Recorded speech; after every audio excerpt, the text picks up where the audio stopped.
True patriot love in all thy sons command, car ton bras se portait le pays, il sait porter la croix. Ton histoire est une épopée des plus brillants exploits. God, keep our land glorious and free. Oh, Canada, we stand on guard for thee. Oh, Canada, we stand on guard for thee.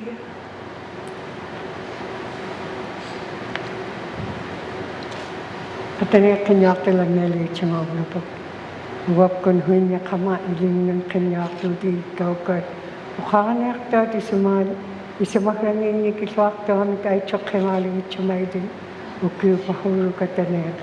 Ilibet kinalungan niya kaptigot, ilihemana kaptigot. Hiwani krakpot nalungan niya kapko atane kaling ng kanyak. Kanalang neli chama. Pagput kailang niyuritin at kinakuriyaw at anawin kali isamatin sa nariman nuna may kilaptun daw. Ulumi lilugo na kikrapting na kahit choktigot. Ulumi huy niya kutipting isa magayong nalitin. Uwagot daw huy niya mabilagatigot. Tupilang tahiyo na ta huy niya kami N.W.T. At anay kaluwit ahin ikwat muna kaluwit siya may sinukil pahubulog.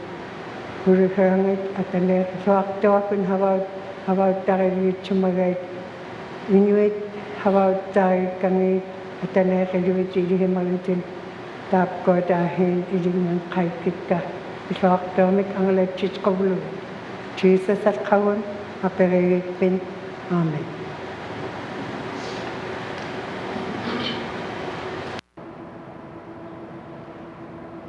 Please be seated, colleagues.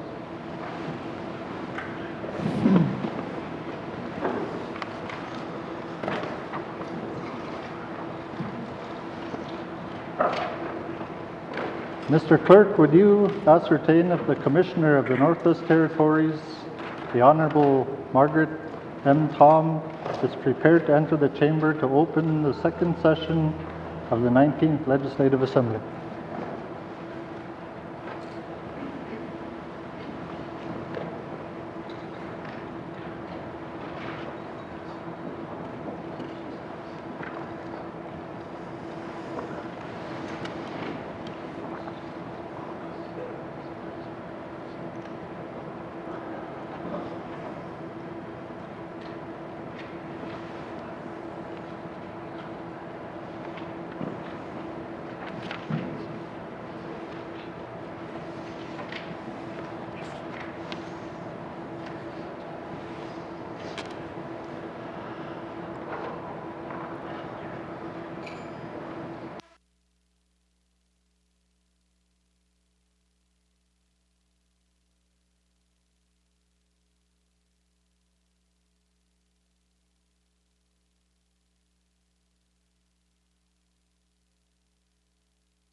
Please be seated.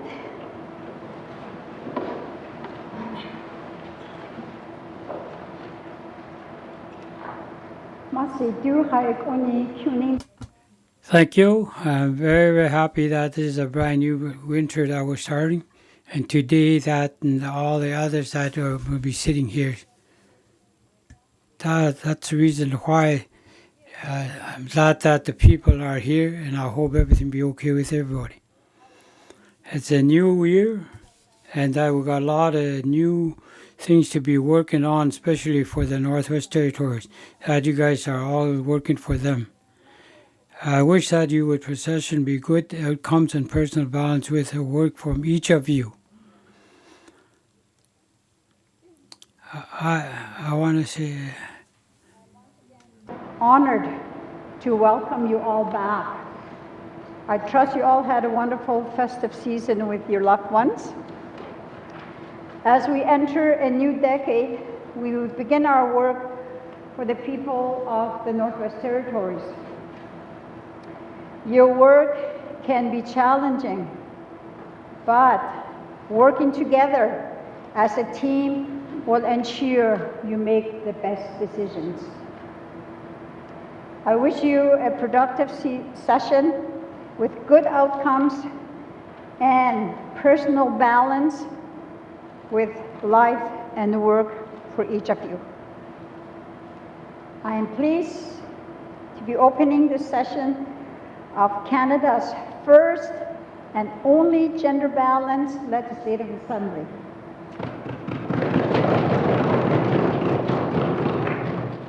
And only gender and led by Canada's only sitting female premier.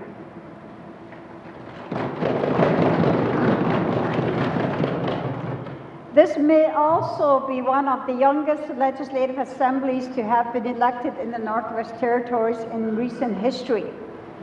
And it is the second assembly in a row to have more first-time members than returning members. It is clear, and looking around this room, that the people of the Northwest Territories voted for change in the last election. The government of the Northwest Territories is committed to delivering the change that our people have called for, as well as ensuring their voices are heard throughout the life of this government. During this session, the government will be tabling its 2019 to 2023 mandate. This document will present the government's plan for advancing the priorities agreed to by all members of this Legislative Assembly. Our plan puts people first and recognizes that government succeeds when we support the success of every person in the territory. It is a holistic plan that takes into account the physical, social, wellness, and employment needs of all residents. We know that people need a strong and secure foundation on which to grow, beginning with the basics of food, shelter, and health.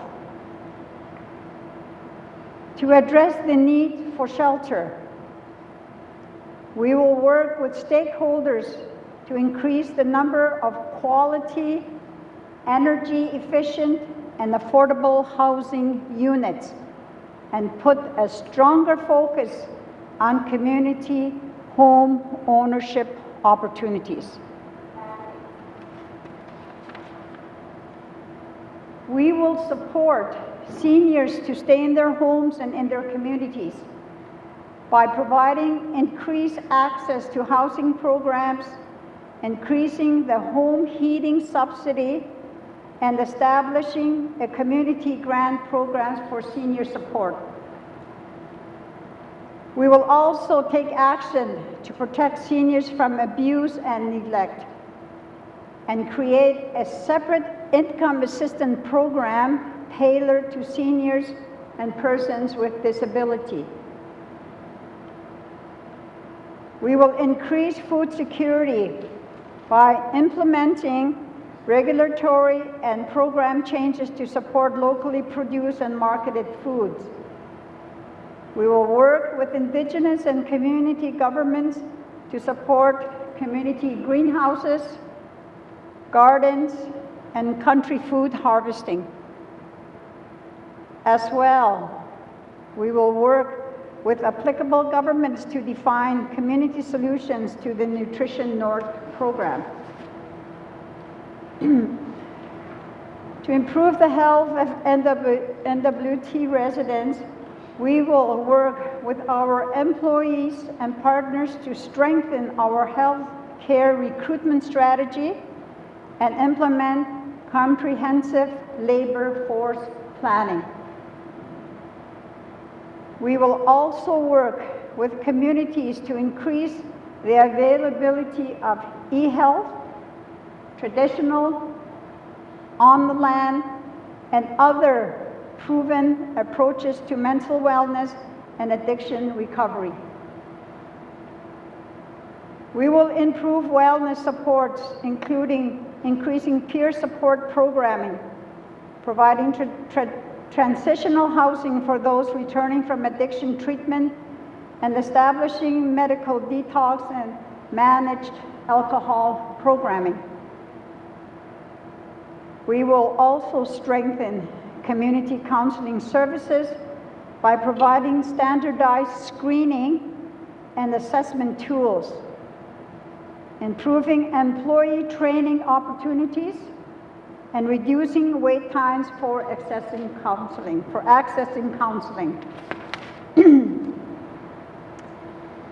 As well as taking care of basic needs, we need to support residents, businesses, Indigenous and community governments so they have the tools to succeed.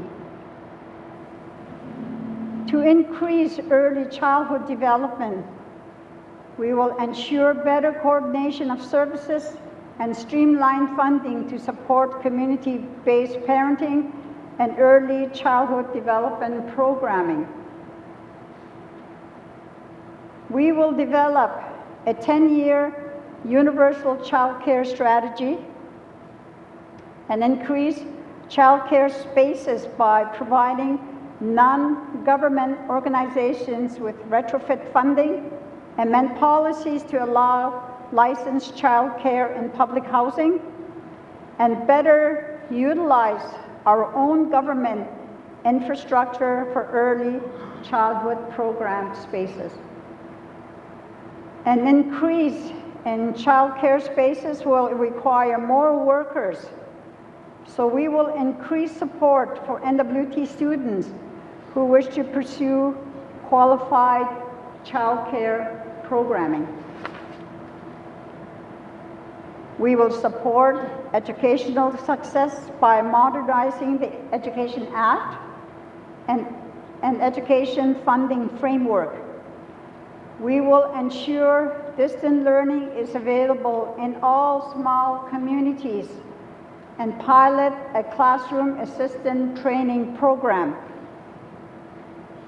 We will implement programming to assist schools and parents to make decisions together about student placement and social passing. We will continue to transform Aurora College into an accredited and independent polytechnic university. Our government also recognizes that people want and deserve to have employment opportunities.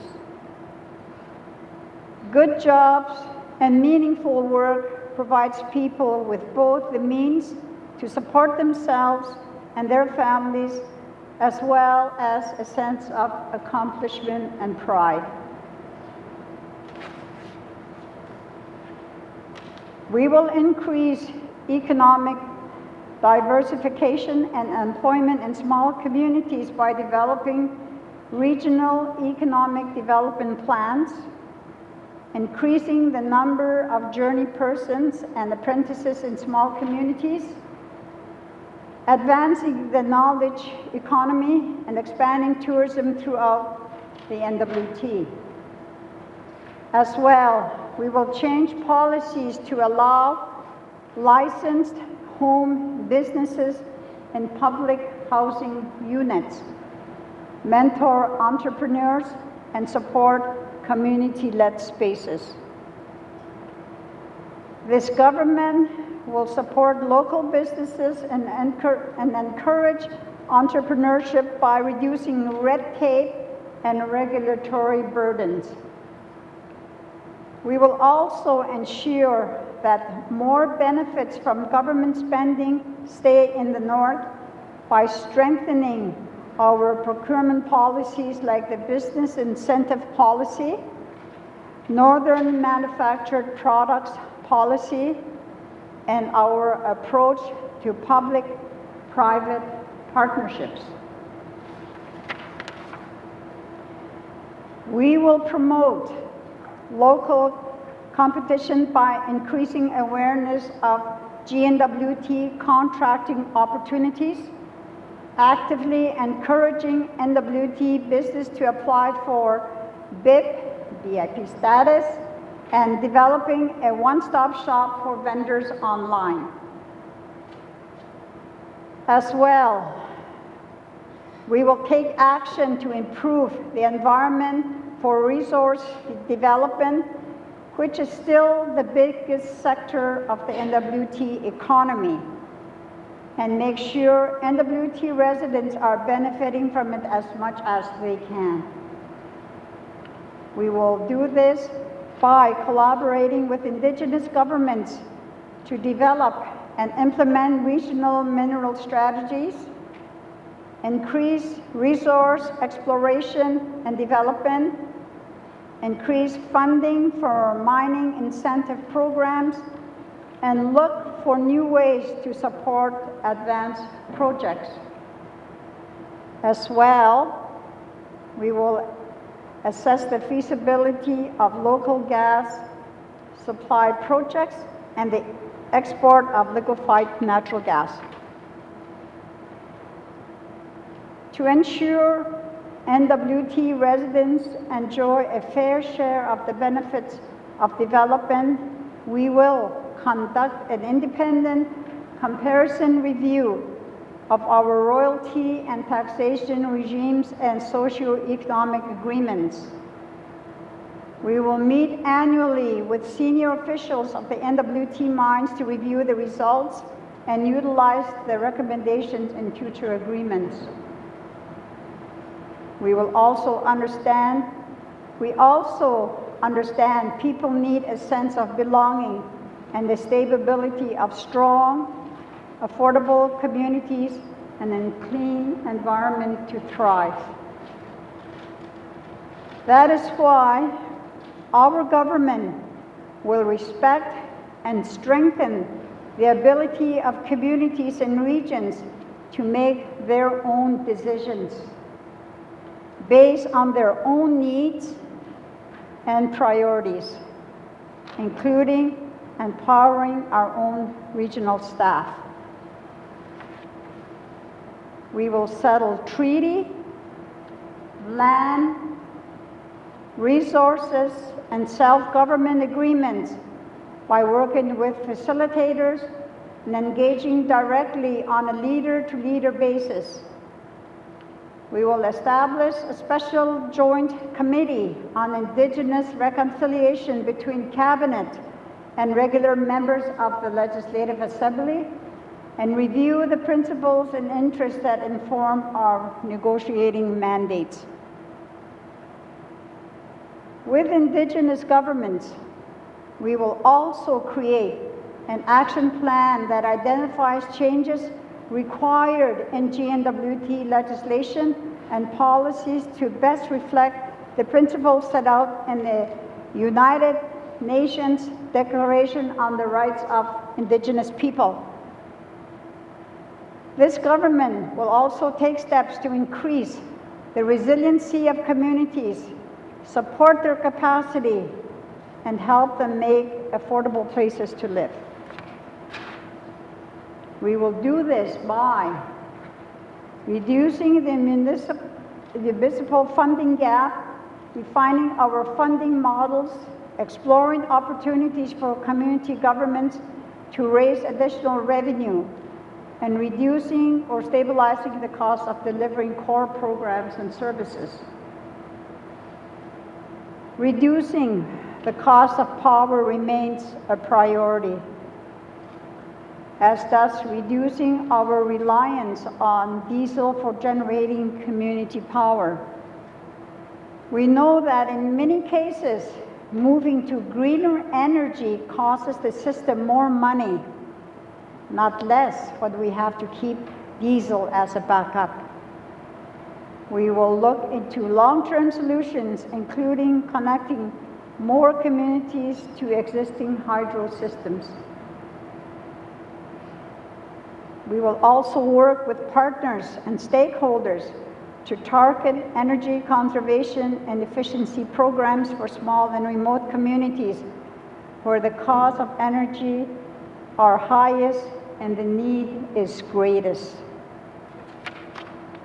As well, we will create a stronger and more affordable territory through strategic infrastructure investments that connect communities, expand the economy, and reduce the cost of living.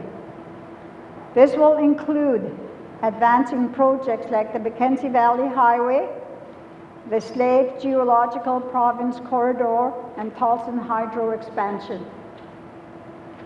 We will also invest in fast and reliable broadband internet services for communities and modernize our airport infrastructures. Finally,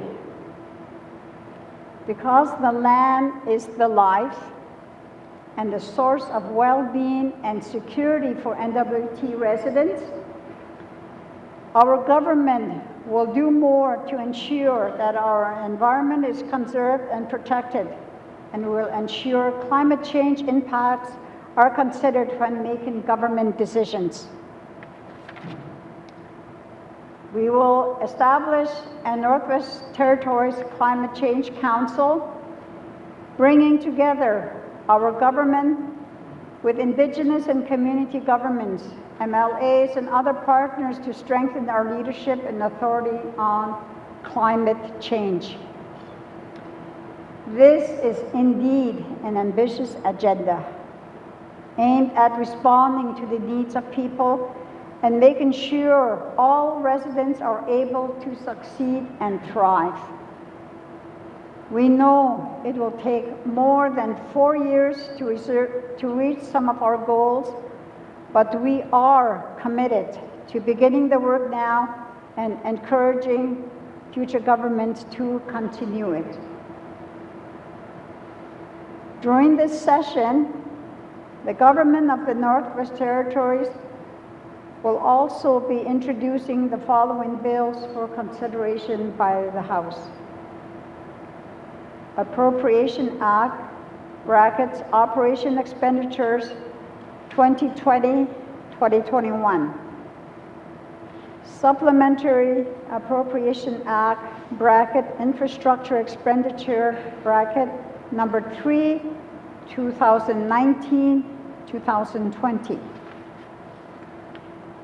Supplementary Appropriation Act, brackets, Operation Expenditures number 4, 2019-2020.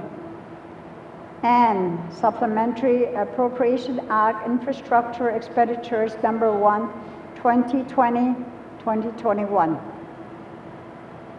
The government considers these bills essential to the good conduct of government businesses, and as such, I recommend their passage. As your Commissioner of the Northwest Territories, I now declare open the second session of the 19th Legislative Assembly of the Northwest Territories.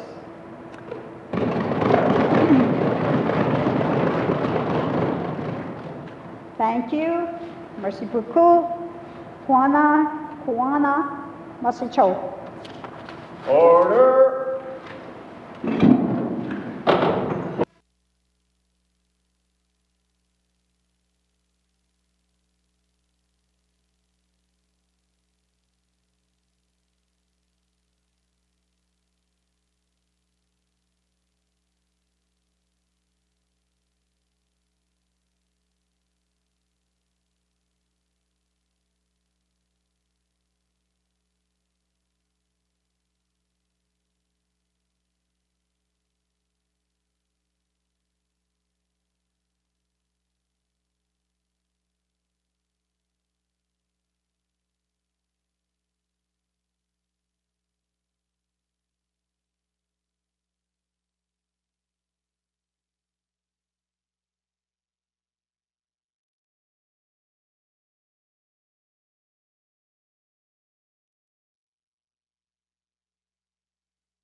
On behalf of all members of this House, I would like to thank Commissioner Tom for opening the second session of the 19th Legislative Assembly. It is always an honor to have you join us in this House. I would also like to thank Ms. Lillian Elias for leading us in the prayer and Bree O'Keefe for singing our national anthem today. Colleagues, I am pleased to welcome you to the opening of the second session of the 19th Legislative Assembly. Since we last met in this House, I know we have all been busy in our constituencies, with our committees, and with the ongoing work of the government. I hope that you were also able to find time to connect with family and friends and to energize yourselves for the hard work ahead of us.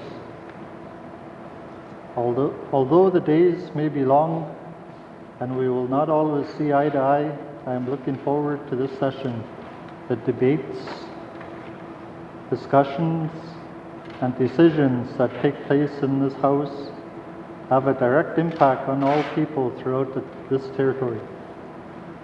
As members of this Legislative Assembly, I know that you will all continue to work diligently to make informed decisions. These decisions, the choices that we make as legislators, allow us to improve the lives of our residents and create a prosperous future for our people. Colleagues, while in this House, I ask that you conduct yourselves with the utmost respect for one another. This House, our rules, and our unique form of consensus government. As Speaker, I will do my best to demonstrate a positive example of the level of decorum and respect that I expect from each of you. I also want to recognize a milestone for the Legislative Assembly. During this sitting, we will be providing interpretation into all official languages. Our official languages are vital to the culture and history of the territory, and I am proud of the efforts we have undertaken to make better use of our languages. I want to take a moment to thank our interpreters and the staff who have worked to make this possible.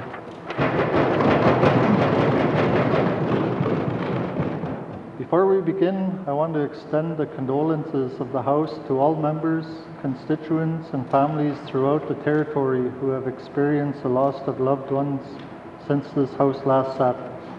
Thank you. We'll start with our orders of the day. Item 3, Minister Statements. Minister Statements. Minister for Health and Social Services.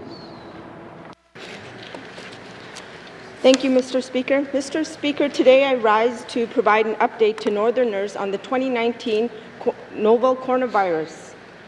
I would like to assure residents at this time the risk of contracting this virus is low in the Northwest Territories. Since the coronavirus was first reported in Hubei, province of China, the government and the federal government have moved quickly to ensure we are prepared. Our public health and emergency preparations are well underway, and we hope to continue to monitor the situation as it develops. I would like to fill members in on the preparations we've been undertaking, as I know the anxiety level about this outbreak has increased in our communities. Our Chief Public Health Officer is providing leadership to our health emergency planners and senior management within the health and social services system to ensure our communities and our frontline staff are ready should the coronavirus be suspected or confirmed in the Northwest Territories. The Office of the Chief Public Health Officer and health emergency officials are constantly in touch with their federal, provincial, and territorial counterparts to ensure the sharing of timely and accurate information. I am sure members and residents are curious as to what specific preparations we have completed to date, and we are prepared to handle possible cases in the Northwest Territories. It's important to remind everyone that we've been here before. We've learned a great deal from the 2019 H1N1 influenza pandemic, the 2003 outbreak of severe acute respiratory system, also known as SARS, and the ongoing surveillance of the Middle East respiratory syndrome, known as MERS. Similar to the current outbreak, these events have required international coordination and response, as well as the preparations here in the Northwest Territories. As with these other events, there is no vaccine. Instead, the approach is to prevent the spread of coronavirus using the best practices in public health. This is vital in order to rapidly identify people who might be sick and apply appropriate precautions in the healthcare settings and communities. Our Chief Public Health Officer and her office is participating in daily briefings with her federal, provincial, and territorial counterparts to get the latest information to inform clinical information for frontline staff. Internal alerts are sent to frontline staff to ensure their personal protective equipment is ready. Testing protocols are defined. Necessary infection control measures are being practiced, and the health facilities are ready to respond in the event that a person is in the Northwest Territories develops symptoms regarding novel coronavirus infection. We also have a responsibility to communicate to our residents, Indigenous and community governments, schools, tourist operators, daycare centers, and businesses. Mr. Speaker, these stakeholders were provided the most current information on the handalong with public education materials for them to share with their stakeholders. As this situation is rapidly evolving, we are committed to providing the most current information through the Department of Health and Social Services website. We have also started a general communication campaign through social media and traditional media, including newspapers, radio ads, to raise awareness about the virus. This includes preventive steps residents can take to protect themselves and their loved ones. The advice will sound very familiar, as it's similar to what we recommended for the flu, such as staying home if you're sick and contacting your local public health unit or health center if you have any symptoms of concern. Also, the importance of regular hand washing, the use of hand sanitizers, and healthy respiratory practices cannot be emphasized enough, especially since we have other infectious disease circulating in our communities, including the flu and whooping cough, or pertussis. These practices will help reduce the spread of these illnesses. Travelers from places of known activity of this coronavirus, particularly the Hubei province of China, are being provided information at their international ports of entry into Canada to self-monitor. We know that the residents of the Northwest Territories travel internationally for both business and pleasure. It's important that residents pay special attention to travel advisories issued by the federal government.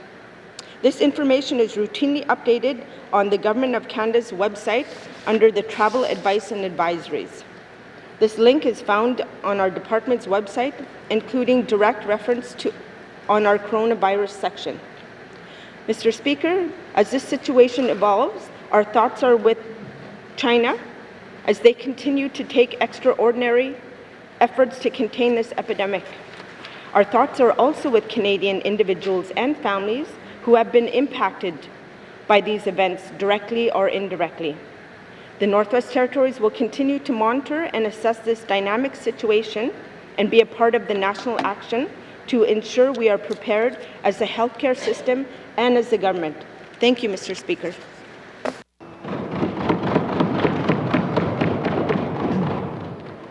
Thank you, Minister. Minister statements. Minister statements. Honourable Premier. Mr. Speaker, I wish to advise members that the Honourable Polly China will be absent from the House today and tomorrow to attend meetings in Ottawa, Ontario. Thank you, Mr. Speaker. Thank you, Honourable Premier. Minister statements. Minister statements. Member statements. Member for Mampuy. Mr. Speaker. Mr. Speaker,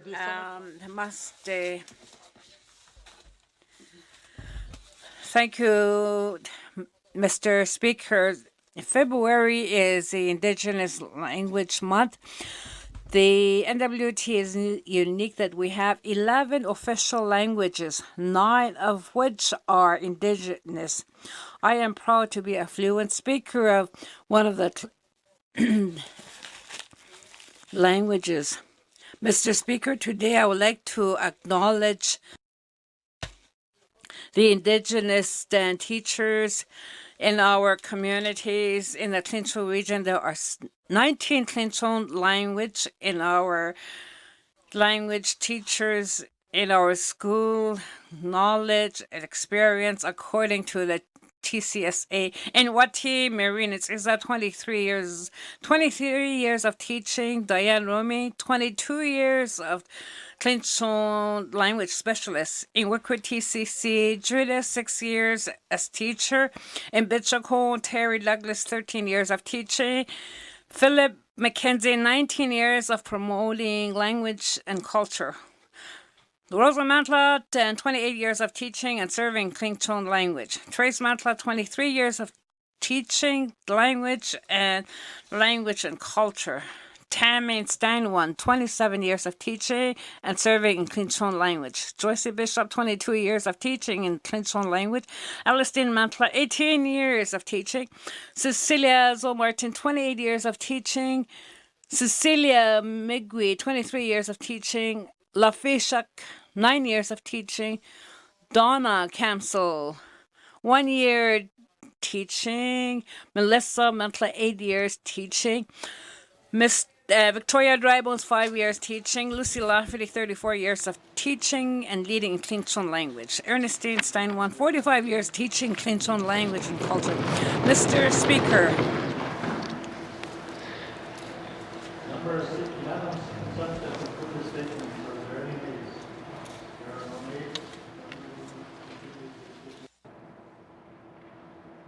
Mr. Speaker.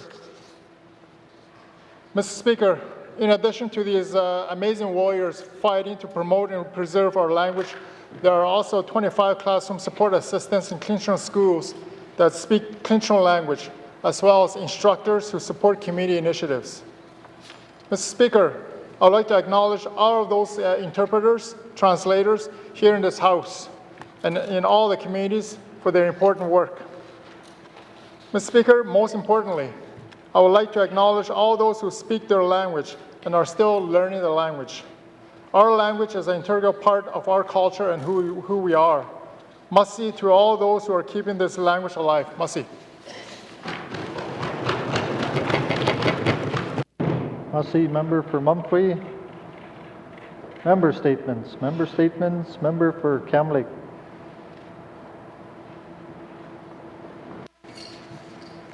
Mr. Speaker, every priority this Assembly has set is interconnected and interdependent. This means our challenges are connected and our stories are converging. We must ask, how does inadequate housing in Clecho communities drive the affordability of housing in Yellowknife? How does the trend of centralized government services impact economies and empowerment in small communities and regional centres? How does the lack of skilled workers across the territory increase our cost of doing business? Members repeatedly say we are only as strong as our weakest community. We are all reliant on the success of every Northerner. Everyone wins, and it is not a zero-sum game. We're in this together, and no one should be left behind. Our system relies on trust, empathy, generosity, and a common desire for all of us to succeed and thrive in healthy communities. Mr. Speaker, over the next 2 months, I will speak to all parts of this system, starting with housing, then healthy families, healthy economy, sustainable lands, and community empowerment. The government is a human system driven by purpose. It is our collective purpose. If our collective purpose is healthy communities, what are the indicators that paint the picture of what success looks like? Mr. Speaker, achieving healthy communities relies on many components of the system working together. People need affordable, accessible, safe housing to have healthy communities, and healthy families need, people need affordable, accessible, safe housing to have healthy families. Our healthy families nurture knowledge, and knowledgeable people feed our healthy economy through meaningful contribution and retained labour and resource benefits. This all feeds into socially and environmentally sustainable care for our land and community empowerment through a recognized right to self-determination and control over land, culture, language, and community-based decision-making. Our role is to raise the North up, to create a learning system that sustains and inspires itself. Underpinning each parts of our system, Mr. Speaker, is connectedness, relationships, and democratic participation. We can't change the North by standing here and telling people what they need. We need to listen. Every Northerner must have a voice in the direction of policies and processes, attracting economic development, promoting the North as an incredible place to visit and live, and in healing the deep wounds caused by residential schools, systemic racism, and colonialism, a destructive way of thinking from which we all must heal. I look forward to discussing this with members, each of which brings a valuable perspective to the whole system. Thank you, Mr. Speaker. Thank you, Member for Cam Lake. Member statements. Member statement. Member for Yellowknife Centre. Merci, Mr. Speaker. Mr. Speaker, it's difficult to make progress toward a goal when project leadership turns over frequently and suddenly, such is the case with the transformation of Aurora College into a polytechnic university, a project that I support. In 2017, the Minister of Education, Culture and Employment dismissed the Board of Directors at Aurora College and replaced them with an administrator. In 2018, the college's president resigned following a foundational review of the college.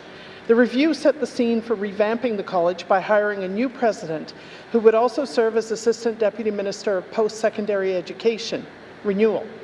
Now the wheels have come off that bus, and another new college president has been appointed. I thought that we had entered a period of stable leadership at the college, but I am mistaken. Each year brings its own new leadership. It's worth remembering, Mr. Speaker, that the N.W.T hired a southern headhunting firm to collect resumes for the president's job. N.W.T made the decision to hire Dr. Tom Uyghur a year ago. He came with the relevant education and work experience to begin the transformation, the minister said. During our last sitting, the current ECE minister indicated the work was on track, including establishment of an academic advisory council and broad consultation to develop a 3-year strategic plan. And here we are, 2 months later, with another change, a change with no public explanation. This time, however, there was no cross-Canada search for a new president. Instead, there was a quick promotion of an Assistant Deputy Minister of ECE. We haven't been told what his qualifications are for the job. We are left to wonder if he has the relevant qualifications, and if so, why wasn't he appointed to this role in the first place? Mr. Speaker, I have 2 other concerns.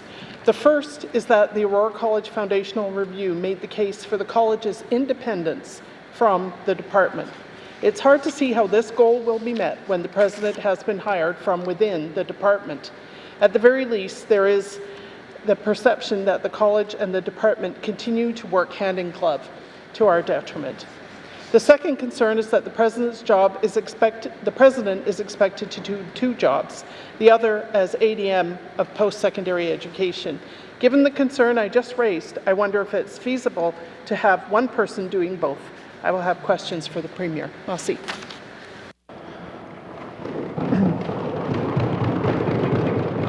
Thank you, Member for Yellowknife Centre. Member statements. Member statements. Member for Twin Lakes.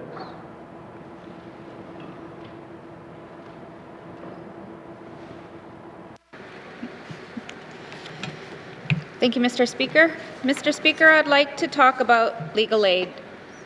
In 2016, it was decided by the government at the time that budget cuts needed to happen. And according to a CBC article that I found, it stated the budget proposes closing the town's legal aid office, which specializes in family law, and moving the sole lawyer position to from N.W.T to YELLOWKNIFE. And the office's administrative worker position would be eliminated. And Mr. Speaker, that did happen. Since being elected, I have heard from my constituents that once applying for legal aid, they wait months for a family law lawyer that would be for cases that include custody and child maintenance.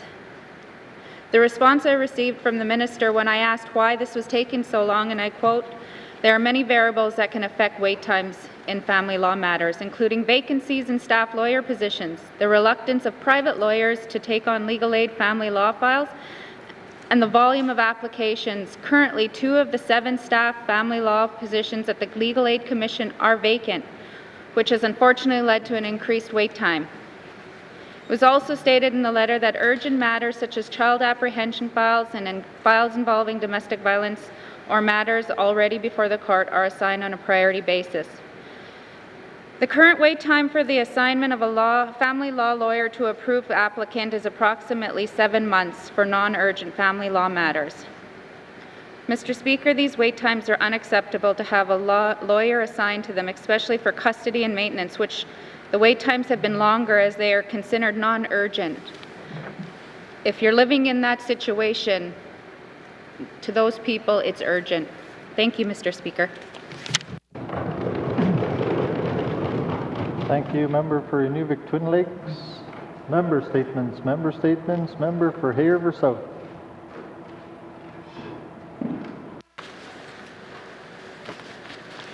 Thank you, Mr. Speaker. Mr. Speaker, today I'd like to congratulate and recognize Max and Julia Trennert, who are celebrating their 59th wedding anniversary. Max was in Inuvik 60 years ago working as a surveyor while mapping the community of Inuvik. Julia was a student at the time. According to their daughter, Brenda Lynn, her dad, besides surveying, was also managing the Mckenzie Hotel when he first met Julia. It was love at first sight. Mr. Speaker, Max and Julia were married on February 5th, 1960 in Inuvik, where the first of their 3 children were born, Fraser, Spence, and Maxine. From Inuvik, they moved to Fort Simpson, where their 4th child, Brenda Lynn, who we all know, was born. Mr. Speaker, Max and Julia then relocated close to Kikiza, where they owned and operated a gas station and cafe. Max and Julia eventually moved to Hay River, where they retired and have lived for the past 15 years. Mr. Speaker, it is also important to note that Max is one of the original men who became a wildlife officer in the N.W.T, where he covered off the area of the Henday, the Decho, and the South Slave. Julia was a full-time stay-at-home mom and raised a family she is proud of. She is well known for her artistry when it comes to tuftings. Max and Julia now have 4 grandchildren and 3 great-grandchildren. Brenda Lynn says they are still very much in love with each other and very much cherish the family they were blessed with. I wish them all the best on this special day and look forward to visiting with them when I'm back in Hay River. Thank you, Mr. Speaker. Thank you, Member for Hay River South. Member statements. Member statements. Member for Frame Lake. Merci, Monsieur le Président. In the last Assembly, I made over 10 statements on the Caribou crisis. It's now an emergency, and all our government has done is some planning, restrict harvest, fund some research, and increase the wolf bounty. On October 4th, 2019, the YELLOWKNIFE Renewable Resources Board released its decision on a Clecho government and N.W.T joint management proposal for the Bathurst caribou herd. Here are a couple of short quotes. The board notes that there are no dates for implementation of the Bathurst Caribou Range Plan policies, nor is there any framework or timelines to judge how or when the plan is expected to contribute to equo recovery. And, quote, there should be an urgency to the implementation of the range plan as 2 of the 5 range assessment areas require enhanced management responses to address increased levels of disturbance, end of quote. The YELLOWKNIFE Renewable Resources Board also said the joint proposal indicates clearly to the WRRB that the need for habitat protection is now urgent. In addition, the abandoning of traditional calving grounds may be further evidence of the need for protection and limiting of disturbance. End of that quote. There have been several traditional knowledge studies and other work that has been identified. Another work has identified key habitat for the Bathurst caribou herd, including their calving grounds. Key habitat lies on both sides of the N.W.T Nunavut boundary. Progress on habitat protection has been glacial at best. A transboundary agreement with the government of Nunavut has been discussed for years with no end in sight. The latest joint management proposal for enhanced wolf removal, including aerial shooting, was submitted to the YELLOWKNIFE Renewable Resources Board on July 31st, 2020, but still there's nothing on habitat protection. I will have questions later today for the Minister of Environment and Natural Resources about when this government is going to get serious about a comprehensive and balanced approach to the Bathurst caribou emergency and finally do something about habitat protection. Merci, Mr. Speaker. Thank you, member for Frame Lake. Member statements. Member statements. Member for Yellowknife North. Thank you, Mr. Speaker. Building on my colleague's statement regarding the recent firing of the president of Aurora College, I would like to speak today about the importance of academic freedom. This past week, a number of MLAs met with Dechinta University, an example of what a thriving and inspiring university can look like in the North. Fundamental to their success and in establishing a successful grant and research programming with funding from the federal government has been academic freedom. In order for a university to thrive, it must be nimble, it must be able to move quickly, and it must be able to be critical of government. I am very skeptical that Aurora College is in a position to do that now, and on the path that we are going forward will take it there. It saddens me that Aurora College is one of the most costly colleges to run in the country and one of the least successful. However, I think this reality should be recognition on all our parts that we can do better. I want Aurora College to inspire. I want the residents of Fort Smith to be excited. Yet repeatedly when I have conversations about this, there is a lack of enthusiasm, and I think people are scared. Now we have a president leading this transformation who is a former bureaucrat. I do not believe that is the right path to head down if we truly want to create a northern university that is inspiring, that will meet the demands of our citizens, and will lead us into the future. I have questions for the Minister of ECE. Thank you, Mr. Speaker. Thank you, member for Yellowknife North. Member statements. Member statements. Member for Decho.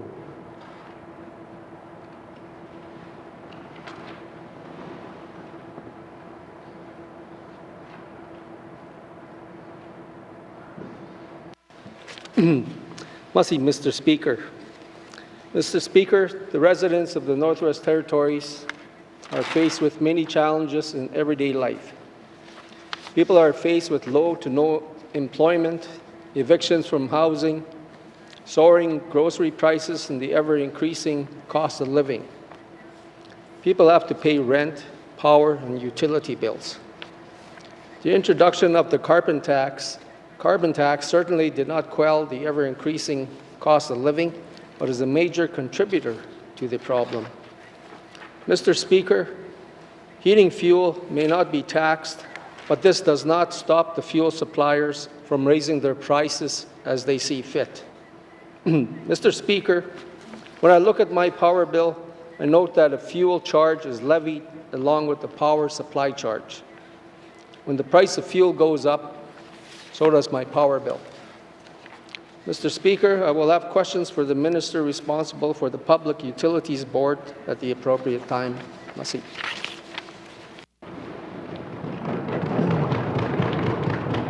Thank you, member for Decho. Member statements. Member statements. Member for Tunity Wellade. Mr. Speaker. Mr. Speaker, I'd like to talk about the saddening treatment that a few of my constituents experienced when it comes to mobility access. Recently, I had a constituent in particular who had been lobbying the government for quite some time in an effort to build a wheelchair ramp for their home. This constituent is an elder, and I find it very upsetting that she and others like her are struggling to find assistance from our government departments. And what was further disturbing was the lack of a department to take the reins and help. There's a lot of back and forth and denial, which really saddened me. Mr. Speaker, I just find these situations very frustrating because help is within reach for cases like these. But bureaucratic barriers at almost every step of the way seem to prevent assistance from being delivered. Mr. Speaker, our government departments across the board need to reevaluate service delivery when it comes to elders, especially elders with mobility issues. It was said dozens of times in past assemblies that allowing elders to age in place, keep them in their own homes for as long as possible, has been a priority for our government. However, as it stands today, I'm having trouble believing that statement. But this is a new government, and we have a new premier and a new cabinet. So I realized there's So I realized there's room for changes to be made in this area. Mr. Speaker, mobility issues affect some of the most vulnerable populations we serve. So hopefully that we as a government can deliver top-notch services wherever they're needed, regardless of the department. And,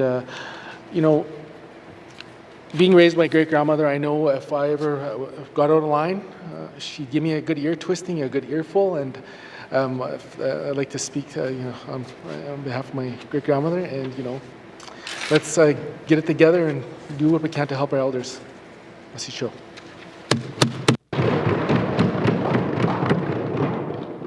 Thank you, Member for Tunade-Wellade. Member statements. Member statements. Member for Nahende. Thank you, Mr. Speaker. Mr. Speaker, Stella Tetzel was born in Port Simpson, April 27, 1965. Stella was 54 years old when her creator called her home. Her parents were George Klee and Annie Tetzel. Stella was raised at Two Islands in the bush and came to the community of Fort Simpson when she was very young and spent the rest of her life in the service of others. Stella was a powerful, silent presence of love, compassion, volunteerism, and community connection. Stella lived a simple life and focused primarily on her children and grandchildren. She was extremely close to each of them. Stella continuously gave of her time and volunteered for many events, always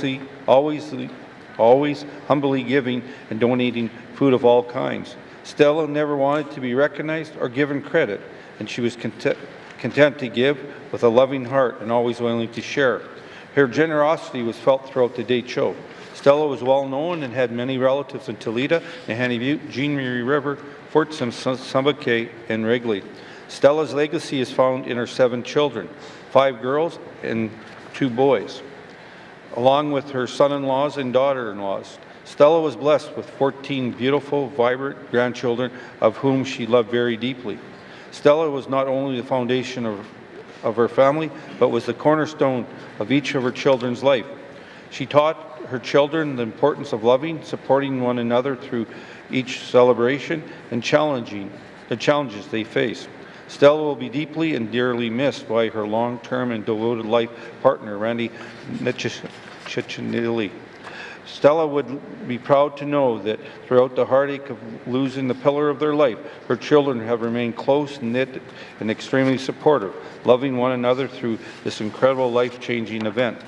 Stella was an amazing, talented traditional sewer and was well known for all her traditional crafts. Her beadwork was impeccable.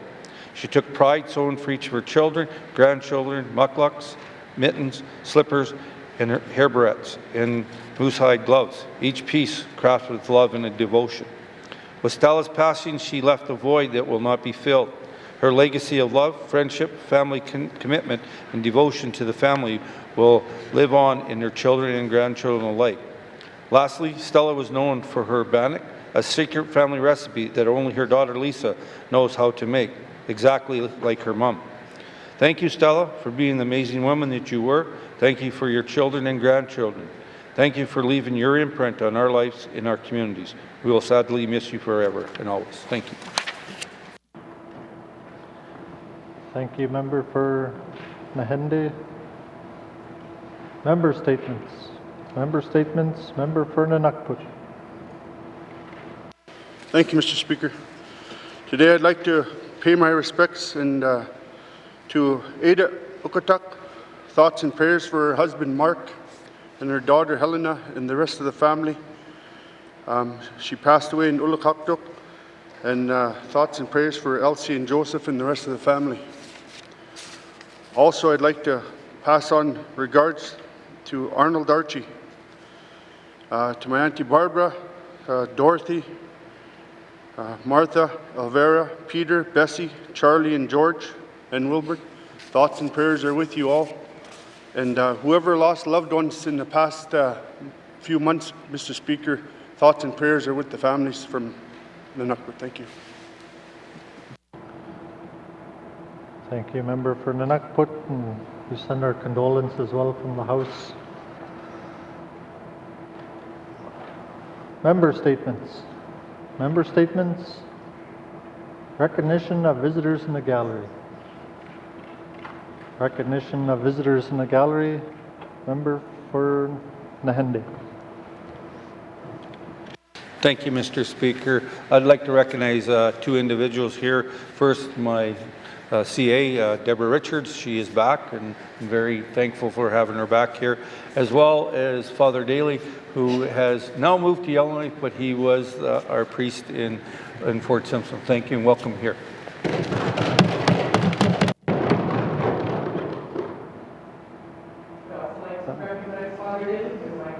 For a great slave, thank you. Thank you, member for Nahende, Great Slave. Yes, member for Inuvik Twin Lakes, or Boot Lake, sorry. Thank you, Mr. Speaker. I'd like to acknowledge my CA as well, Arlene Hansen. Thank you for being here with us.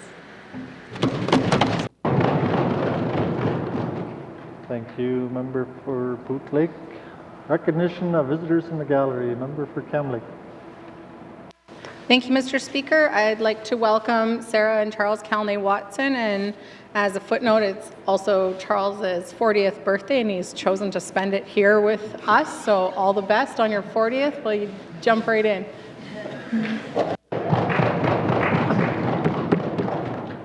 Thank you and happy birthday. Recognition of visitors in the gallery, member for Hayer South. Thank you, Mr. Speaker. I'd like to recognize and welcome my constituent assistant, Leanne, I want to say Jameson, but Campbell, and hopefully she's enjoying her time here in Yellowknife. Thank you, Mr. Speaker. Thank you, member for Hayer South. Recognition of visitors in the gallery, member for Great Slave. Doing very well at this. I'd also like to recognize my CA, Colleen O'Connor, and my constituent, Kathy Olson, who are also in the gallery. Thank you. Thank you, member for Great Slave. Honourable Premier. Hope you took my glory. I want to recognize my CA, Kathy Olson, who's in the gallery. Thank you.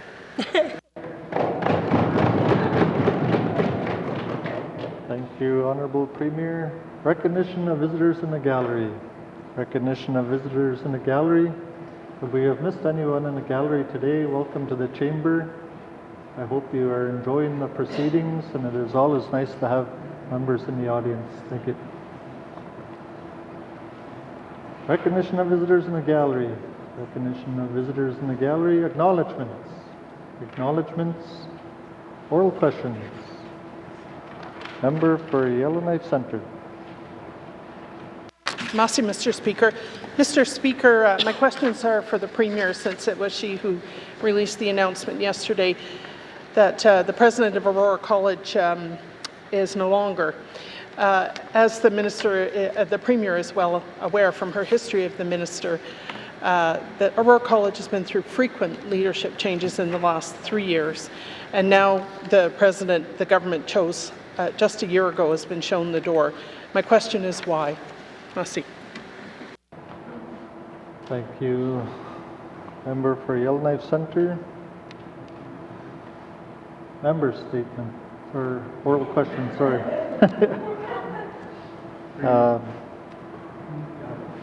Honourable Premier.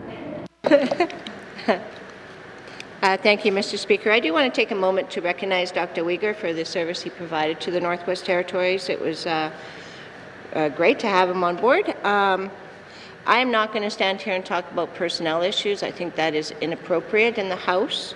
What I can say, though, is that we are on track, that we are doing the best that we can to make sure that our Polytechnic goes forward and becomes an accredited Polytechnic university, and that we have, sometimes you make leadership changes that we don't have notice of. So to jump to say that we're showing the door, might not be the terms that I would use. Thank you, Mr. Speaker. Thank you, Honourable Premier. Members, oral questions. Member for Yellowknife Centre. Merci, Mr. Speaker. Thank you to the Premier for that response.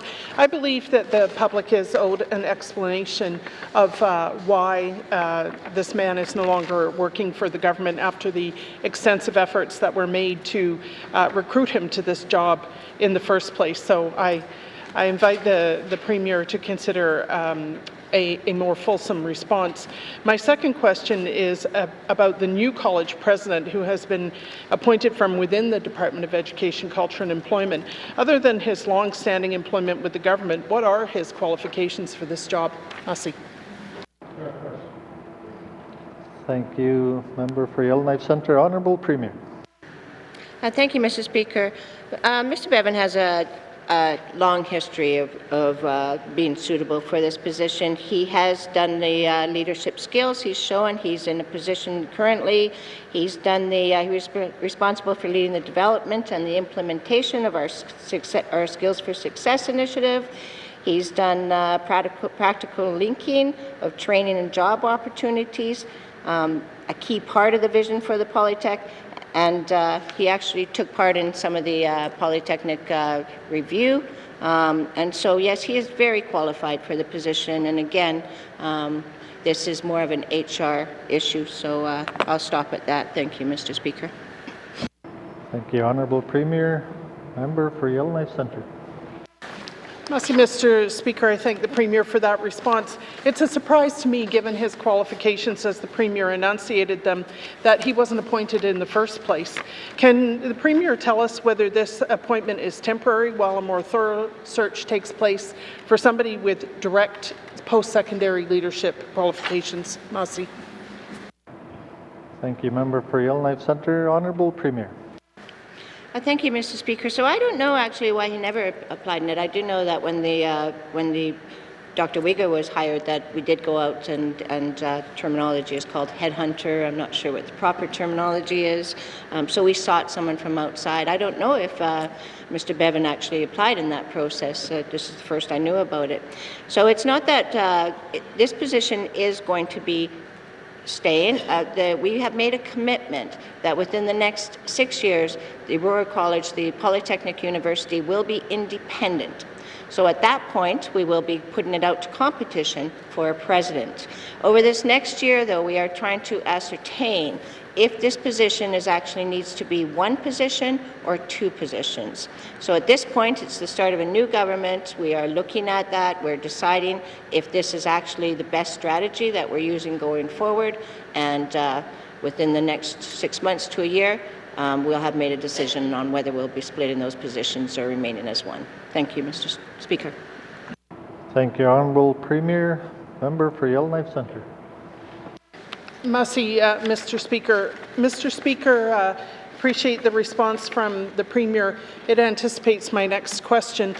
There have been reports that have documented the issues of ECE's interference with the college, and I wonder now that there is a former ADM of ECE as president, how those two functions are going to be kept separate. Thank you.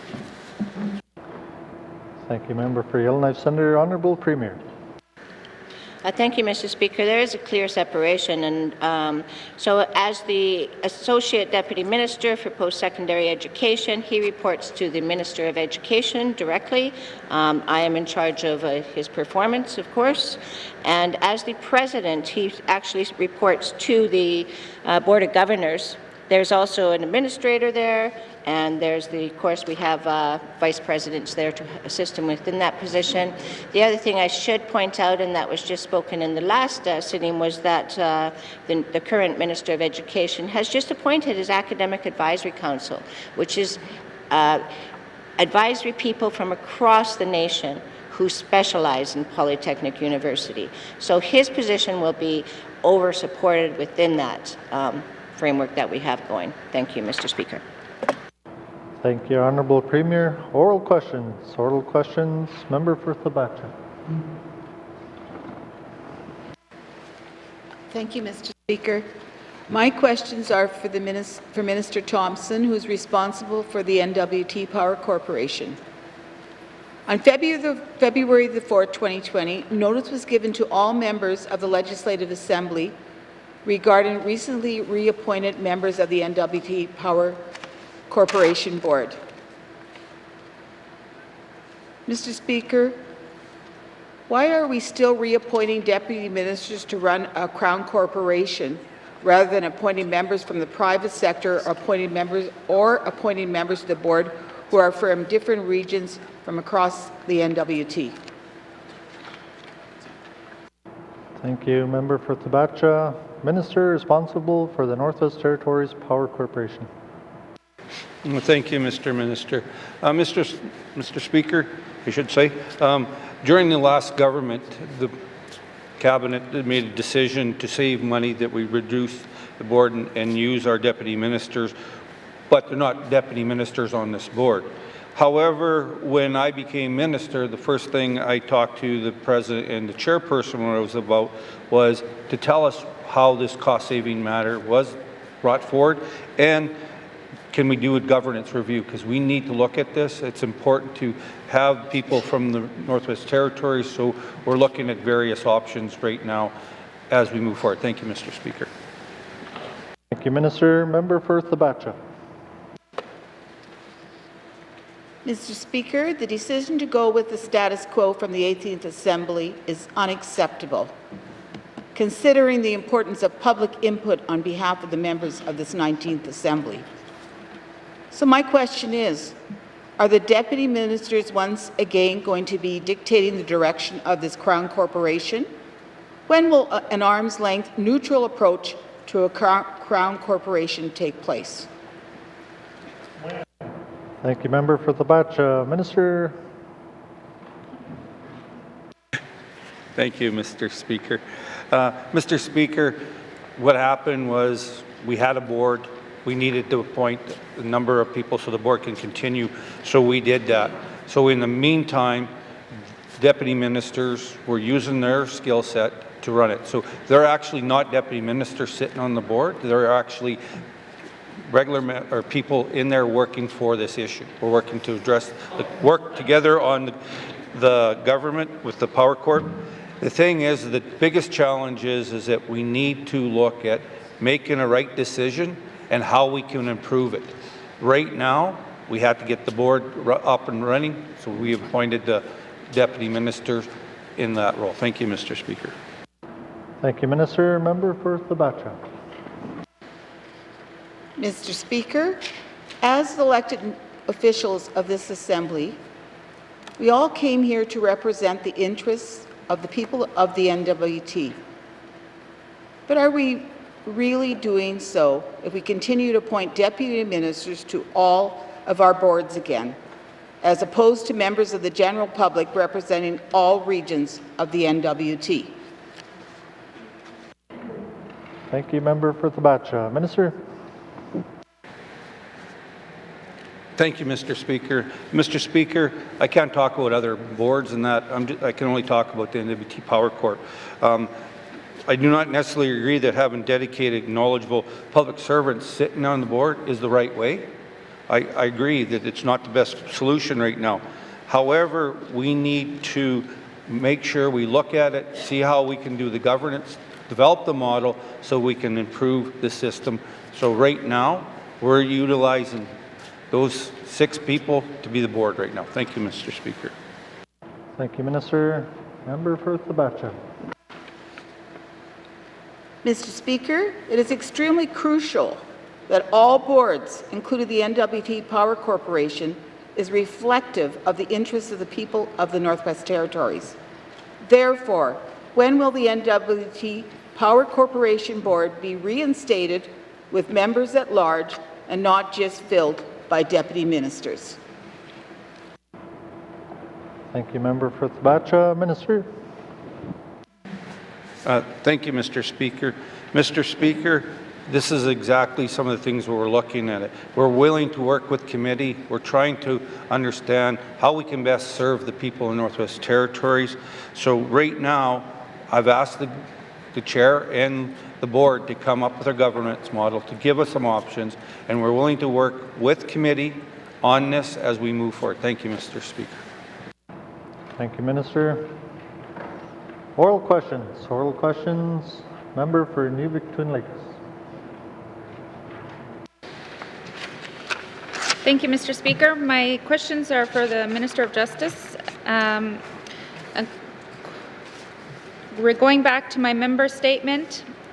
Can the Minister tell me, have the 2 vacancies at the Legal Aid Commission been filled? And if not, where is the department currently in filling these positions? Thank you, Mr. Speaker. Thank you, Member for Inuvik-Twin Lakes. Minister of Justice. Thank you, Mr. Speaker. Mr. Speaker, there are currently still 2 open positions in the family law side of legal aid. They are not actively filled at the moment, but recruitment at the legal aid clinic is essentially a near constant process, and I'd certainly let the member know as soon as the positions are filled. Thank you. Thank you, Minister. Member for Inuvik-Twin Lakes. Thank you, Mr. Speaker.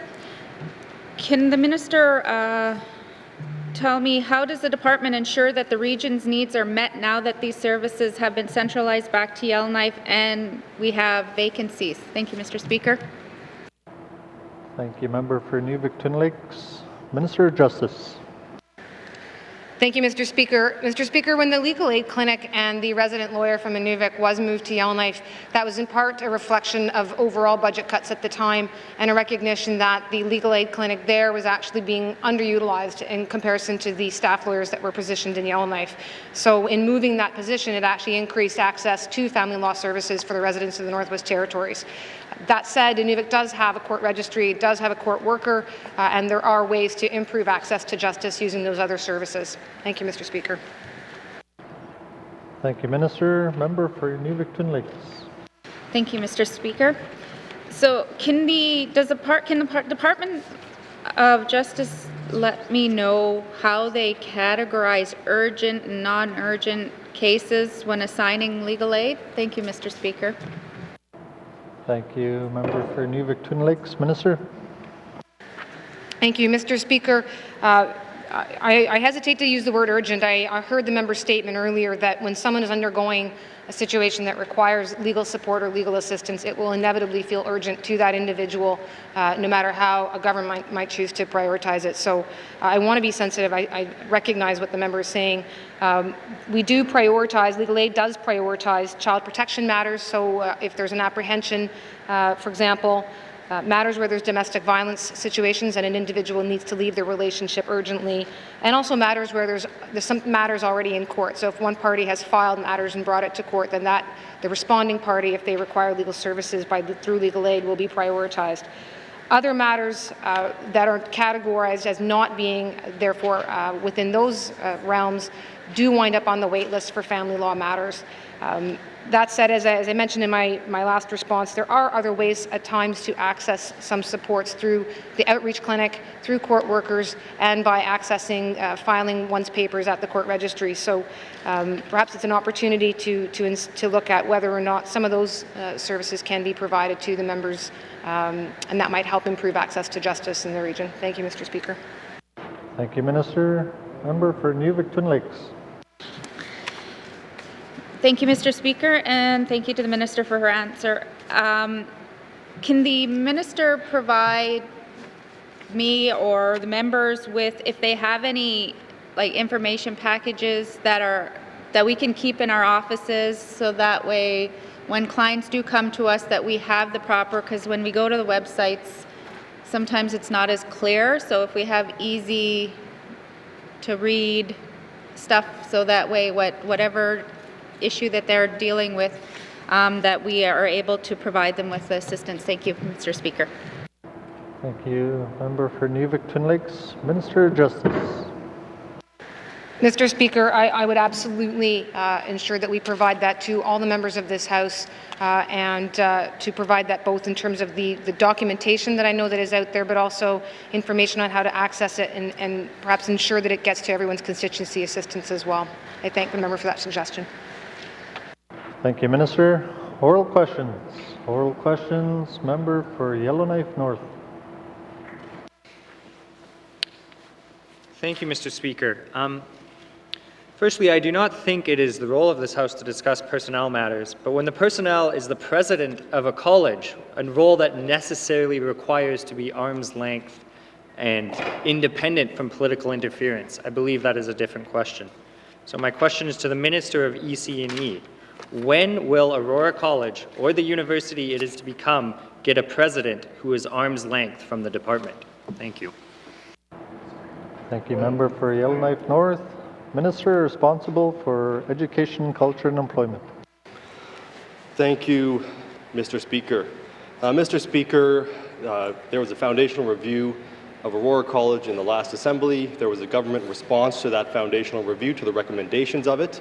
That foundational review stated that we should just get rid of the president altogether and have a bureaucratic head of the college. What we have chosen to do is keep the president and have the associate deputy minister position so that there is a bit more continuity. Right now, we believe this is essential to ensure that both the college and the transformation team are working towards the same goal.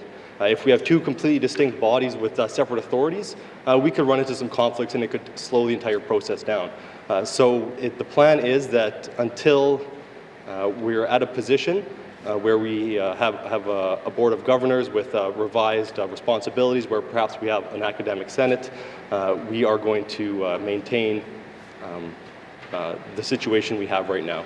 And at a point in the future, when we are ready to have a completely arm's length institution, we will proceed as such with the Board of Governors, with the Senate, and with a President. Thank you, Mr. Speaker. Thank you, Minister. Member for Yellowknife North. Thank you, Mr. Speaker. I find the Minister's answers assuring that he understands the importance of academic freedom. Universities Canada Academic Freedom in regards to leadership emphasizes that university presidents must ensure that funding does not interfere with autonomy in deciding what is studied and how. It is clear in its current state that Aurora College is not meeting this definition of academic freedom. Can the Minister provide me with an answer to what is being ensured so that Aurora Colleges and the soon-to-be universities' academic freedom will be preserved into the future? Thank you, Member for Yellowknife North. Minister. Thank you, Mr. Speaker, and the members referring to the academic freedom that universities have. Of course, Aurora College is not yet a university. It doesn't participate in the type of research that necessitates that type of academic freedom necessarily. But I can assure the member that the foundational review recommended developing an arm's length body. The government response agreed that we need to develop an arm's length body, and I personally can assure the member that I am not going to preside over the creation of something similar to what we had. I'm not going to repeat the mistakes of the past. When we are done with this project, we are going to have a fully arm's length university that is not subject to interference from the department. Thank you, Mr. Speaker. Thank you, Minister. Member for Yellowknife North. Oh, okay. Oral questions. Oral questions. Member for Mumfway.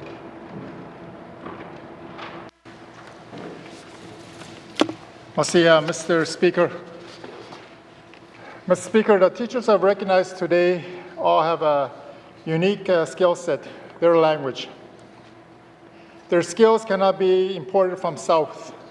Many of these teachers will be retiring in the near future, and unfortunately there are fewer and fewer fluent speakers to take their spot. So, Mr. Speaker, I have the first question to Minister of Education, Culture, and Employment. How does the department plan to support schools in language programming as these teachers retire? Merci. Thank you, Member for Mumfway. Minister of Education, Culture and Employment. Thank you, Mr. Speaker, and I want to thank the member for bringing this to the House's attention, and thank all of the teachers that the member mentioned. If you look at the list, most of those names have over 20 years of experience. Some have 30, some have 40, so they are nearing retirement. And ECE and the education bodies are very concerned about the fact that there are not enough fluent speakers to replace these teachers. The department can't address this issue alone, and it is undertaking a concerted effort to begin working with Indigenous governments to address the issue. In 2018, the N.W.T. Indigenous Languages Framework an action plan was implemented, and as part of that, there are a number of initiatives that we are undertaking. It's really the blueprint for going forward. ECE is committed to developing Indigenous language capacity through partnerships with regional governments as well as the communities and post-secondary educations. And since September 2018, ECE has provided 2 territory-wide teacher in-services to over 80 Indigenous language teachers, and the department is committed to continuing this training. Thank you, Mr. Speaker. Thank you, Minister. Member for Mumfree.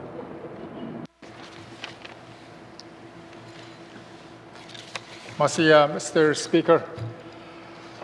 Mr. Speaker, what measures has the department taken to build capacity to develop fluent speakers who can become language teachers? Mr. Speaker. Thank you, Member for Mumfree. Minister. Thank you, Mr. Speaker. The department, in recent years especially, has really been doing quite a bit in this area. Since 2018-19, ECE has partnered with the University of Alberta's Canadian Indigenous Languages and Literacy Development Institute to deliver Indigenous language programs to community members. Approximately 130 participants have been involved in the N.W.T. sponsored program. Since 2018, ECE has awarded 29 Indigenous language revitalization scholarships, each worth $5,000, to support N.W.T. students registered in an accredited post-secondary program with a focus on language revitalization. ECE has also partnered with Aurora College and the University of Victoria to deliver the Certificate in Indigenous Language Revitalization to employed individuals interested in Indigenous language revitalization. 14 students will complete the program by March 2020. In 2020, ECE hosted a workshop for nearly 20 Indigenous language instructors, training them on the Our Languages curriculum, pedagogy, and resources to use in the school system. Thank you, Mr. Speaker. Thank you, Minister. Member for Mumfree. Mr. Speaker. Mr. Speaker, it's great that the department has several plans in place. Definitely need to improve in those areas. My third question, obviously, is what are the plans? The plans, what plans has a department or has encouraged as careers that require Indigenous languages and to develop fluent speakers to fill those career positions, Mr. Speaker, as language teachers? Masi. Thank you, Member for Mumfree. Minister. Thank you, Mr. Speaker. And the plans are to continue what we've been doing. I just mentioned a number of different programs that the department is involved with, and also ECE is currently facilitating partnerships between post-secondary institutions and regional Indigenous governments with the focus on helping communities build Indigenous language capacity to develop programming that strengthens Indigenous languages and encourages development at the community level. Thank you, Mr. Speaker. Thank you, Minister. Member for Mumfree. Mr. Speaker. Mr. Speaker, my final question is currently there are many of our young people have some knowledge of the language but are either latent speakers, they understand but do not speak, or need to develop their language skills even further. We know that immersion programs is the best way to learn a language. Do we currently have an immersion program for young adults or adults to learn a language so they can pursue these careers and fill these positions? Masi. Thank you, Member for Mumfree. Minister. Thank you, Mr. Speaker. ECE is partnering with 3 regional Indigenous governments, and we are piloting a program called the N.W.T. Indigenous Languages Mentor Apprenticeship Program, and there are approximately 60 participants in the program right now. Now, this program pairs a fluent Indigenous speaker with an Indigenous language learner through language immersion, and the goal is to have apprentices increase their fluency and confidence in speaking and understanding their languages, with the ultimate goal of becoming fluent enough that they can then become teachers. And lastly, ECE is partnering with post-secondary organizations in order to develop language adult immersion programs here in the Northwest Territories. And once again, I want to thank the member for bringing this to light, because this is a concern across the territory. In the members' region, they have done well, and they have a strong language. It can't necessarily be said for the rest of the territory. We're losing speakers, and right now the department and the division that is tasked with this is passionately working to revitalize those languages. Thank you, Mr. Speaker. Thank you, Minister. Oral questions. Oral questions. Member for Kamloops. Thank you, Mr. Speaker. Mr. Speaker, my questions today are for the Minister of Health and Social Services.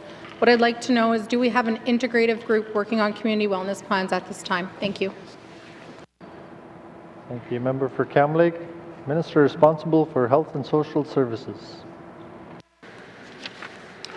Thank you, Mr. Speaker. While there's no specific working group addressing community wellness as a system, there are a number of intergovernmental working groups that have wellness communities as an end goal. Within the Health and Social Services, we have a number of intergovernmental committees that focus on early childhood development, supports for persons with disabilities, and the problematic substance use working group are just a few examples. Many of these groups have representatives from the community or individual with lived experience. The Intergovernmental Poverty Reduction Group is a good example of a group with direct community connection to the community wellness. Thank you, Mr. Speaker. Thank you, Minister. Member for Kamloops. Thank you, Mr. Speaker. Is there a plan in the near future to bring all of those components together to be able to create a wellness plan specific to each community in the Northwest Territories? Thank you, Mr. Speaker. Thank you, Member for Kamloops. Minister. Thank you, Mr. Speaker. Again, I want to use the work that's being done with the poverty reduction area. This is an intergovernmental team that's worked to develop partnerships with community groups, non-governmental organizations, and Indigenous governments. Each year, the N.W.T hosts an anti-poverty roundtable where MLAs, government representatives, NGOs, community members, and representatives of Indigenous groups gather to provide direction and review progress in meeting poverty reduction goals. Another way this group works together is the admin of the Anti-Poverty Fund.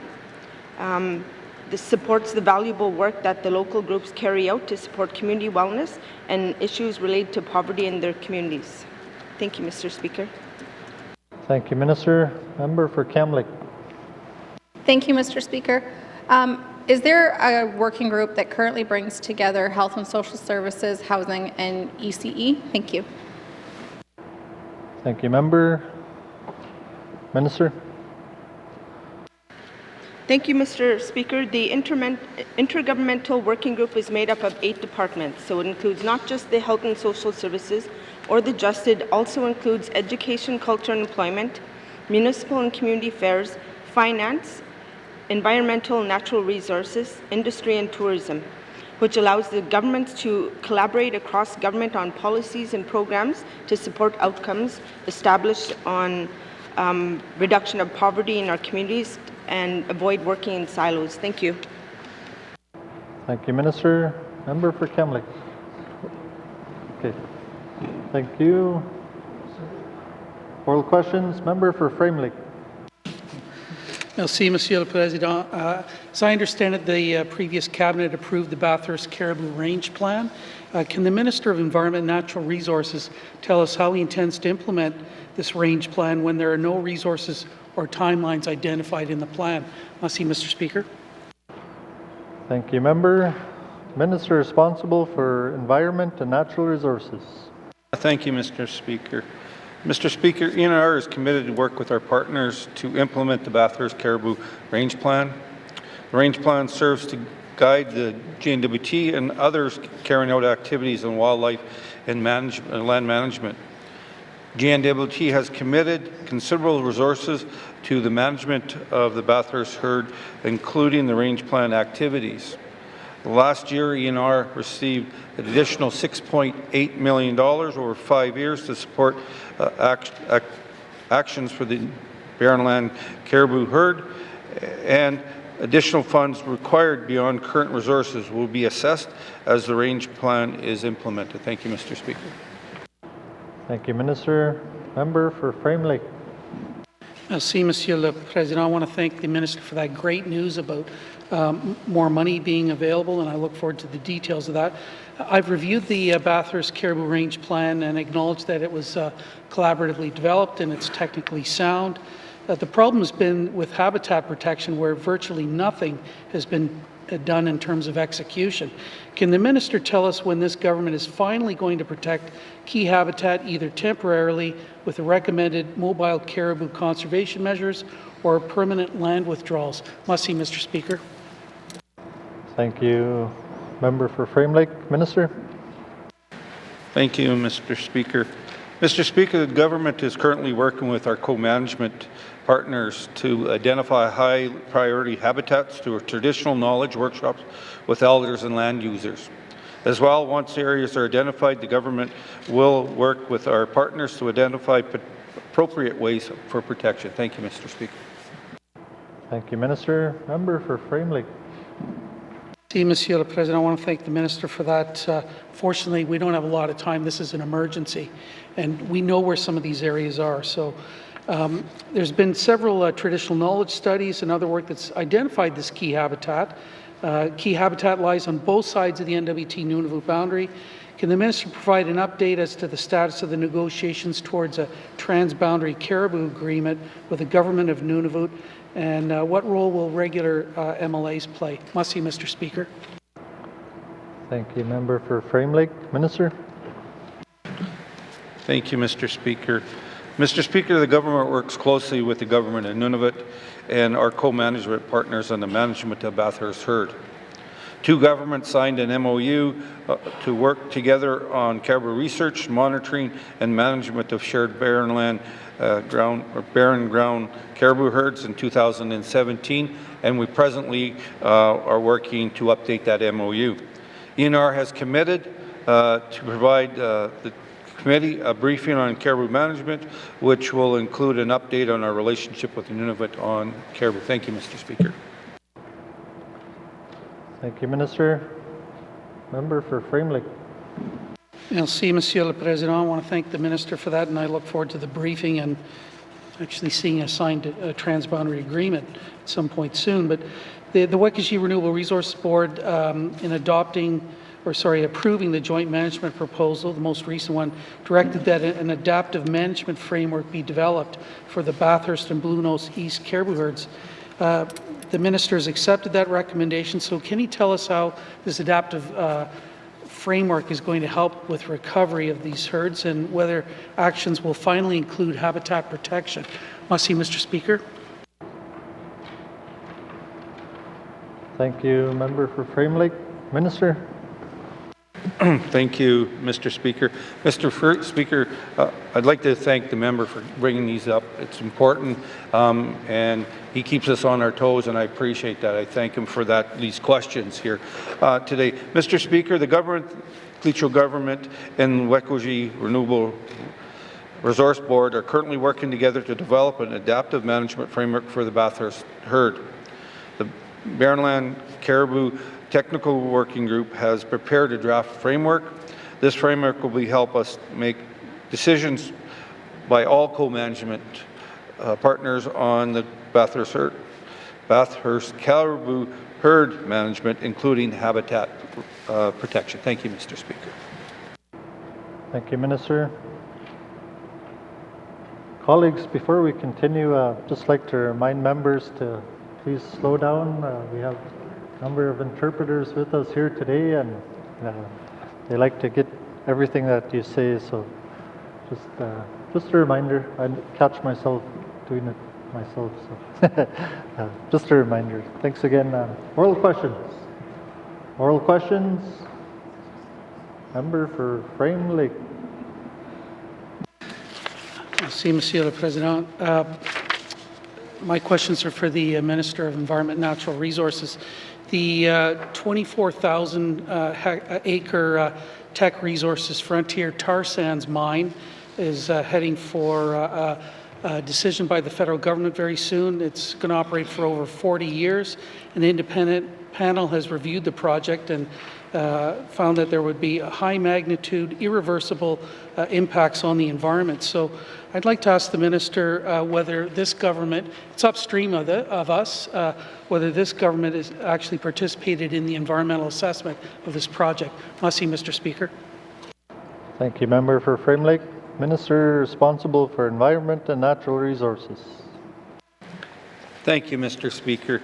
Mr. Speaker, the environmental assessment for Tech Frontier began in January 2012. The government did not make a submission to Impact Assessment Agency of Canada.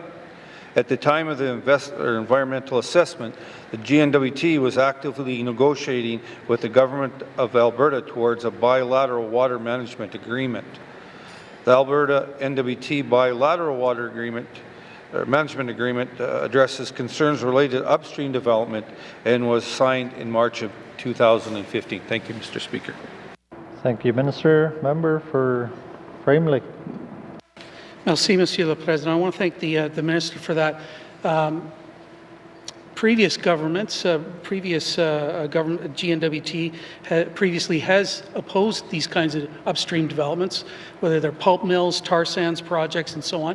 We actually got to appoint somebody to one of these panels at one point, a resident of the Northwest Territories. So our government's been on record as opposing these sorts of things in the past. So I'd like to know whether our government has actually taken a position on the Teck Resources Frontier tar sands mine. Merci, Mr. Speaker. Thank you, Member. Minister. Thank you, Mr. Speaker.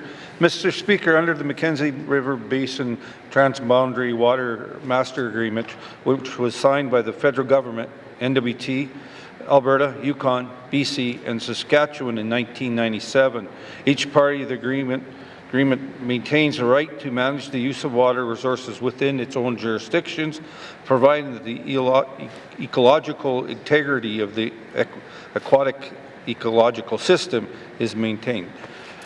N.W.T position is uphold this agreement ensures that commitment of the bilateral agreement with Alberta is adhered to. Thank you, Mr. Speaker. Thank you, Minister. Member for Framley. Merci, Monsieur le Président. That's great to hear from the Minister that we've got a transboundary water agreement, but that shouldn't stop us from taking a position on this project that's upstream of us. We're not going to get any benefits. We're just going to get the effluent downstream. So I'd like to know from the Minister, he's talked about this transboundary water agreement with Alberta. What help can that agreement give us in terms of adverse impacts? Merci, Mr. Speaker. Thank you, Member. Minister. Thank you, Mr. Speaker.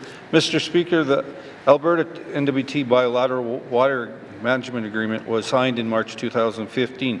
This agreement makes a clear commitment that Alberta will maintain the health of the aquatic ecological system of our shared waters, which include waters, quality and quantity, and biology of the Slave River.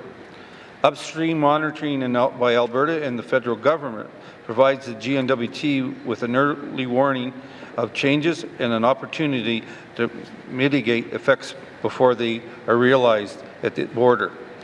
The N.W.T monitors water quality, and the biological indicators at the Alberta territorial border and has developed a system of triggering with Alberta to protect all use areas, including traditional use. Thank you, Mr. Speaker. Thank you, Minister. Member for Framley. Merci, Monsieur le Président. I want to thank the Minister for that response. Monitoring is great. How's that actually going to protect residents of the Northwest Territories from this upstream development? What is this agreement? What is this government actually prepared to do to protect our residents and our environment? Merci, Mr. Speaker. Thank you, Member. Minister. Thank you, Mr. Speaker. The member raises a valid concern in that. Again, ENR is in communications with the Government of Alberta and the federal government related to commitments under the transboundary agreements. These include prior notification, sharing and monitoring results, maintaining ecological integrity, cost-sharing arrangements, and staff capacity and engagement. As well, I can tell this House here, I've reached out to, I'm reaching out to the Minister from Alberta and to the Minister of the federal government responsible for this, and we're trying to work together. Thank you, Mr. Speaker. Thank you, Minister. Oral questions. Oral questions. Written questions. Written questions. Member for Framley.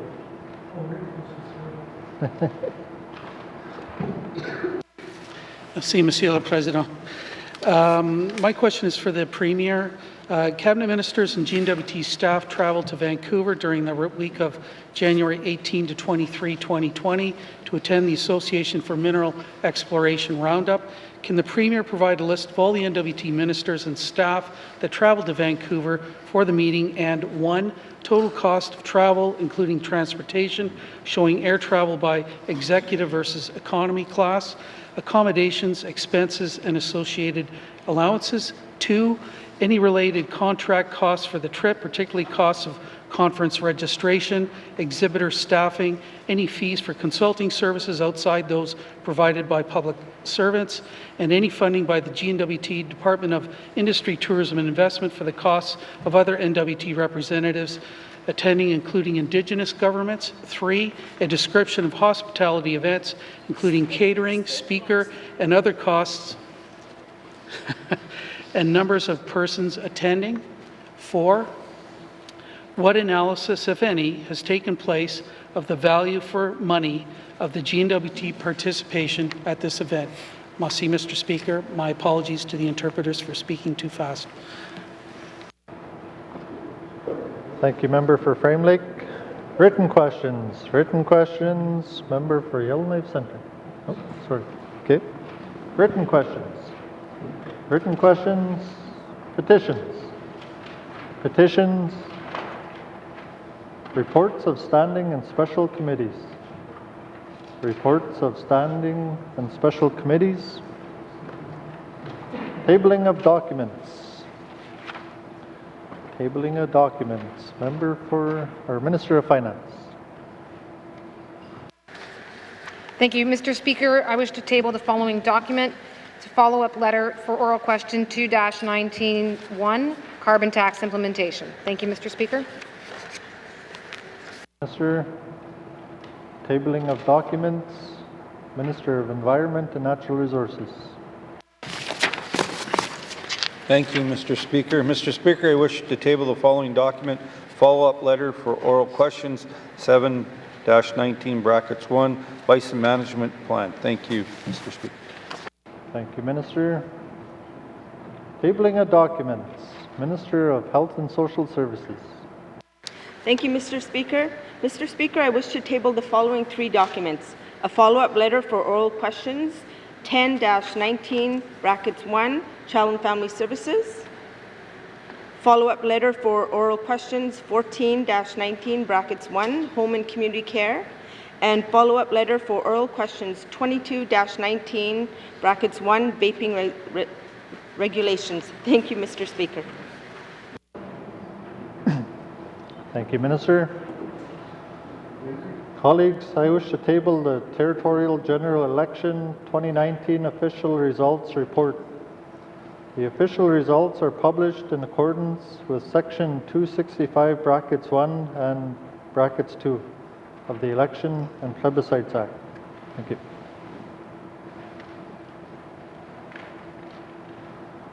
Tabling of documents. Tabling of documents. Notices of motion. Notices of motion. Member for Yellowknife North. Speaker, given that we're moving into both our mandate session and budget session, I expect there'll be a number of late nights. Therefore, I give notice that on Friday, February 7th, 2020, I will move the following motion.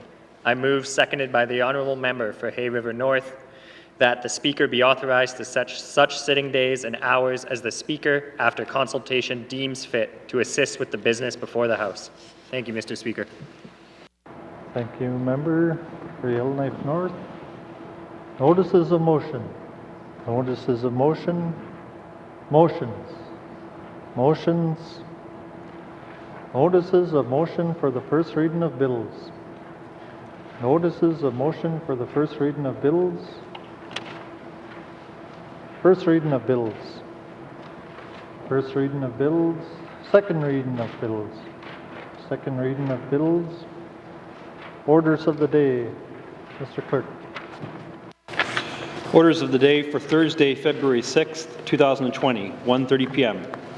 Prayer Minister statements, member statements, returns to oral questions, recognition of visitors in the gallery, acknowledgements, oral questions, returns to written questions, replies to Commissioner's address, petitions, reports of committee on the review of bills, reports of standing and special committees, tabling of documents, notices of motion, motions, notices of motion for first reading of bills, second reading of bills, consideration in committee of the whole of bills and other matters, report of committee of the whole, third reading of bills, orders of the day.